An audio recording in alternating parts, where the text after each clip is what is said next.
Hello and welcome to Firstpost. I'm Alyson Grange coming to you live from Durban, South Africa. Let's take a look at our top stories.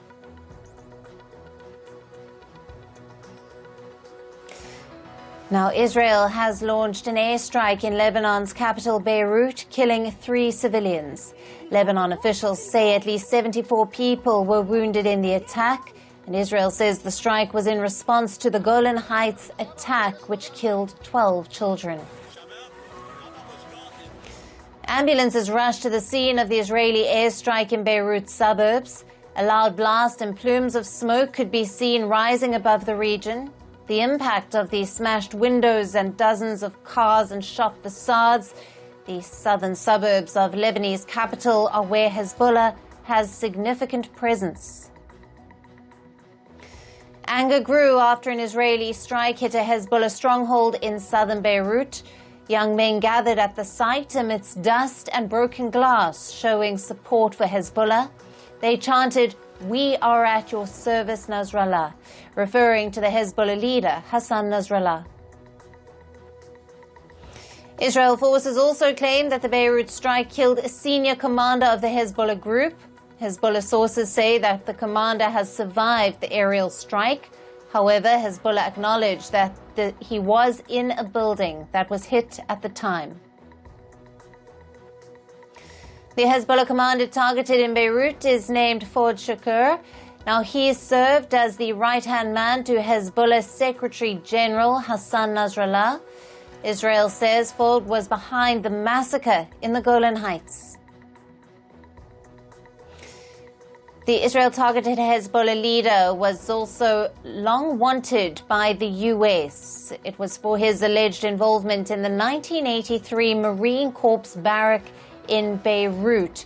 Now, the bombing killed over 300 people, mostly American service members. In 2017, Washington offered a $5 million reward for any information on Shakur. Israel says the strike in Beirut was in response to the Golan Heights strike. At least 12 children lost their lives in that incident. Israel had pinned the blame on Hezbollah and had vowed a reprisal. Hezbollah has maintained that it was not involved in the rocket strike in the Majd al-Shams. And Lebanon's Prime Minister Najib Mikati has condemned Israel's strike on its capital Beirut. He called the attack a blatant Israeli aggression. Mikati called the act a criminal in a series of aggressive operations, killing civilians in clear and explicit violation of international law. And Lebanon's Foreign Minister Abdallah Bohabib reacted to the strike in the region. He said that Lebanon was not expecting any strike on Beirut. Habib added that he hoped any response by Hezbollah shall be proportionate. Israeli Defense Minister Yoav Gallant stated that Hezbollah had crossed the red line following the targeted strike in South Beirut. Gallant posted on X shortly after the Israeli military confirmed the strike. The attack targeted a commander responsible for a rocket strike on the Golan Heights that killed 12 children. Hezbollah and Israel, who last fought a major war in 2006, have been exchanging fire since the Gaza war began in October. Hezbollah claims its attack on Israeli targets are in solidarity with Palestinians. Hostilities have been mostly limited to the border region, with both sides indicating they do not want a wider conflict, despite concerns of escalating war. In the latest exchange on Tuesday, 10 rockets were fired from Lebanon, with one hitting Kibbutz Hagashrim, killing a 30-year-old man. Iran calls Israel's strike in Beirut vicious. In a statement issued by Iran, says the vicious and criminal action of the Zionist criminal gang in the suburbs of Beirut certainly cannot stop. Israel hit Lebanon's capital city of Beirut, targeting a senior Hezbollah commander. The U.S. State Department said that they will continue to pursue a diplomatic way to avoid escalation of the conflict between Israel and the Lebanese group Hezbollah. This was said during a press briefing. This comes after Lebanese security sources reported a strike on a Hezbollah commander in Beirut's southern suburbs. Kamala Harris, the Vice President of the United States of America, says Israel has the right to defend itself against Hezbollah. This comes after Israel's strike in Hezbollah's stronghold in Beirut.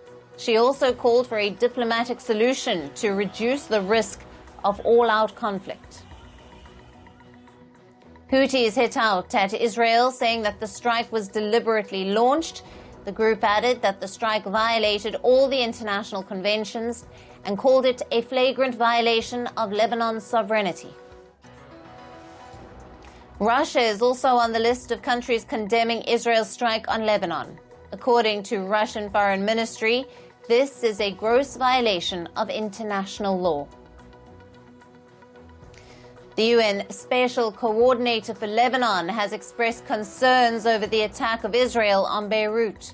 She urged Israel and Lebanon to explore diplomatic avenues to sort their problems out, as there is no such thing as a military avenue. The coordinator also revealed that she is in touch with key interlocutors and urged for calm to prevail. And now we have with us Fleur Hassan-Nahoum, a special envoy for Israel's foreign ministry, live from Washington, D.C. Welcome to Firstpost. Thank you. Now, Israel has launched a strike on Hezbollah's stronghold in Beirut. It says the strike was in retaliation of the recent Golan Heights attack that killed 12 children. Could you give us more details of this operation?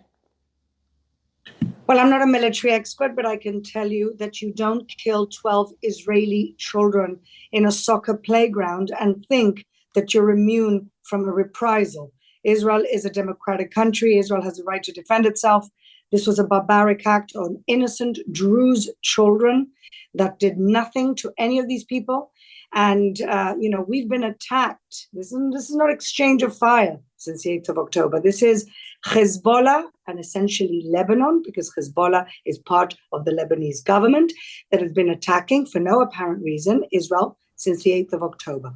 So any sovereign country that gets attacked by a neighboring country, I think, is within its full rights to defend itself and to take out the bad people that are doing this to our country and to our children. And let me just tell you who this guy is. Fuad Shukr, as you said quite rightly, he killed 241 American servicemen and women in 1983. He's a wanted, dangerous terrorist. And that's who Israel targeted. And the world is a better place that he's not in it. Fleur, Israel also claims the senior Hezbollah commander, Shukr, has been eliminated in the strike. Now, he reportedly orchestrated that strike in Golan Heights and was a strategic advisor to Nasrallah. But Hezbollah says that he escaped and is still alive.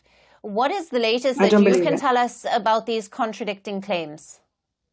In Israel, we believe that he's been eliminated. I can't tell you beyond that because I'm not a security expert. But in Israel, we maintain that he has been eliminated. For Hezbollah, it's a very big blow to their ego, I'm assuming. And this is why they're trying to deny that he died. Hamas tried to do the same thing with Mohammed Def in Gaza a few weeks ago, but we pretty much know that he died. And so this is part of this system where you can't admit that you've had a loss. And this is why they're denying it. Lebanon, Hezbollah and Iran have responded sharply to the strike. Is there a risk of a wider conflict breaking out after this retaliatory strike by Israel? Or does this strike amount to a limited action against Hezbollah? Well, I think that this is a limited action against Hezbollah that we've taken. We don't want an all-out war, and I don't think they do either. If we did, then we'd be sending ground troops or using a very significant air power to bombard parts of Lebanon. We're not doing that. We're doing surgical pinpoint attacks and eliminating the arch terrorists that planned and executed a massacre on children. The US has defended Israel's retaliatory strike, saying that Israel has a right to defend itself, as you mentioned, against Iran-backed threats. What are your thoughts on US-Israel ties and how they have been developing since the war in Gaza? Well, I'm here in Washington right now for a wonderful conference that celebrates the US-Israel relationship. And I'm very positive. Ultimately, the United States understand that Israel is under threat from a number of different fronts. We have Hezbollah in the north, we have Hamas in the south. And I think everybody here understands that Iran is the big octopus behind all of these tentacles, all of these proxies. And they're a huge threat, not just to Israel, but to the whole free world, certainly to America. Look, just yesterday we heard in Iran parliament, in the inauguration of the Iranian parliament, them calling out death to America, death to Israel. Every time death to Israel is called out, you can believe the death to America is called out also. So we're all facing the same enemies. These people are enemies of the free world, enemies of democracy, enemies of our liberal values. They want to turn the world back 500 years. These are really bad guys. The war in Gaza is nearing the 10-month mark. What do you think is the path forward in this conflict? Where is it headed? Well, nobody can know that, but I'm hoping that we can do a deal to get back our hostages. We need to get back our hostages. Israel is prepared to make painful compromises, a ceasefire, and we really need to get back our hostages, and that's what we're trying to do.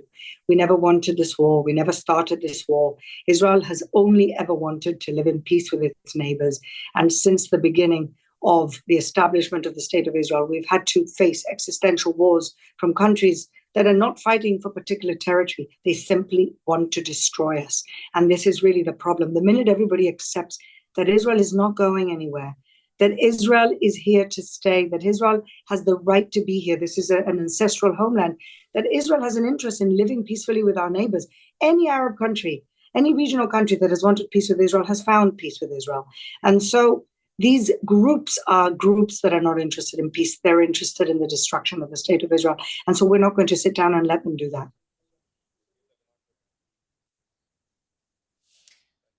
Fleur, thank you very much for being with us on First Post. We appreciate you being on this broadcast.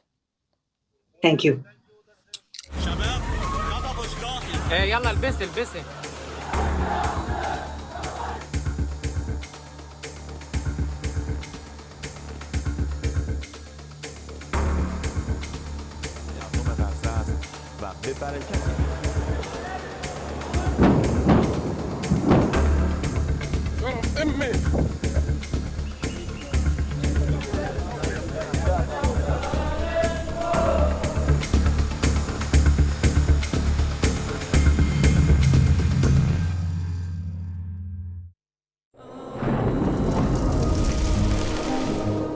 Climate change is on our doorstep. It's time for a revolution to take root. And it starts with 1.4 billion Indians. It starts with one tree for humanity, one tree for Mother Earth, one tree for our future. Project One Tree, a News 18 network initiative.